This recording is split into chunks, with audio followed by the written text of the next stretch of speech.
پہاڑی زبان میں اپڈیٹ سنیے۔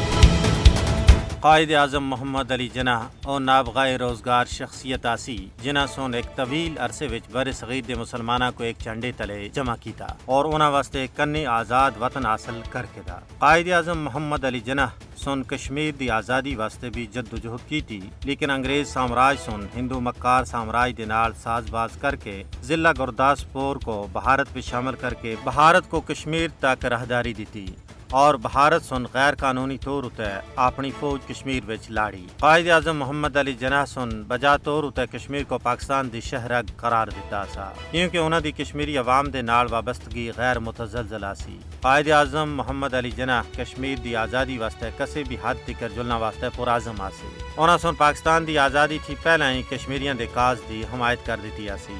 قائد اعظم محمد علی جناح سن صحیح نشاندہی کیتی آسی کہ مسلمانوں کو بر صغیر وچ اپنے مستقبل کو محفوظ بنانا واسطے ایک کمین گاہ دی ضرورت ہے جتھے مسلمان اپنے دین اتے عمل پیرا ہو سکسن۔ بھارت دی طرفوں آرٹیکل 370 دی منسوخی سن ایک باری پھر ثابت کر دیتا ہے کہ دو قومی نظریہ ایک حقیقت آسا بر صغیر دے مسلمانوں واسطے ایک کنی ریاست ناگزیر آسی۔ بھارتی غلامی تھی آزادی واسطے کشمیریاں دی جد و جہد دو قومی نظریہ اتے مبنی ہے۔ فاشسٹ مودی دی قیادت وچ بھارت دی پالیسیاں دو قومی نظریہ دی توثیق ہیں۔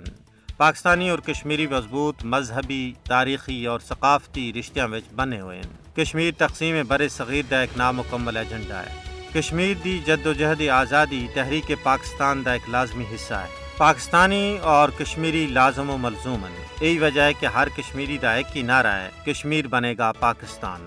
اور پاکستان سن بھی ہر مشکل وقت بچ کشمیریاں دی سیاسی، سفارتی اور اخلاقی مدد کیتی ہے۔ آج بھی پاکستانی عوام اور حکومت اس عزم دا اعادہ کر رہے ہیں کہ حصول مقصد تک کشمیری پراواں دی مدد و اعانت جاری رہسی۔